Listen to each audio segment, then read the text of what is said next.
नक्की ठाम आहे. मी आता लोकांची भेटीगाठी घेऊनच आलोय.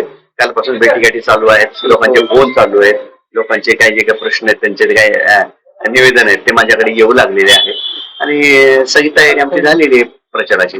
शरद पवारांनी काही वेळापूर्वी असं निवेदन केलं की ही निवडणूक बिनविरोध करावी अशी देखील इच्छा त्यांनी व्यक्त केली. ते ज्येष्ठ आहेत त्यांना वाटत असेल त्यांचं पक्ष वेगळं आमचा पक्ष वेगळा.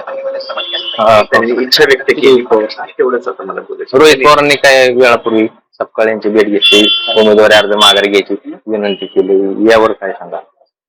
ते काय चर्चा झाली काही माहिती नाही, पण रोहित दादांनी जे काही मुद्दा मी उपस्थित केला आहे की FIR दाखल झाल्याशिवाय मी फॉर्म काढणार नाही, त्या संदर्भात रोहित दादांनी अत्यंत चांगले परखड मुद्दे आमच्या या गव्हर्नमेंटला विचारलेले आहेत आणि त्या पद्धतीने त्यांनी अभ्यासपूर्वक केलेला आहे. ते विधानसभेमध्ये त्यांना काय मुख्यमंत्र्यांनी आश्वासित केले ते त्यांनी सप्त्या साहेबांना सांगितलं असेल, त्या पद्धतीने भूमिका घेतली. शेवटचा काही तास राहिलेले आहेत फॉर्म माघार घेण्यासाठी, तुमची काय भूमिका असेल? पक्ष जो सांगेल त्या पद्धतीने भूमिका घेईल. पक्ष वरती हायकमांड आमचे सप्त्या साहेब जे काही भूमिका घेतील त्याला भूमिकेतून सांगितलं.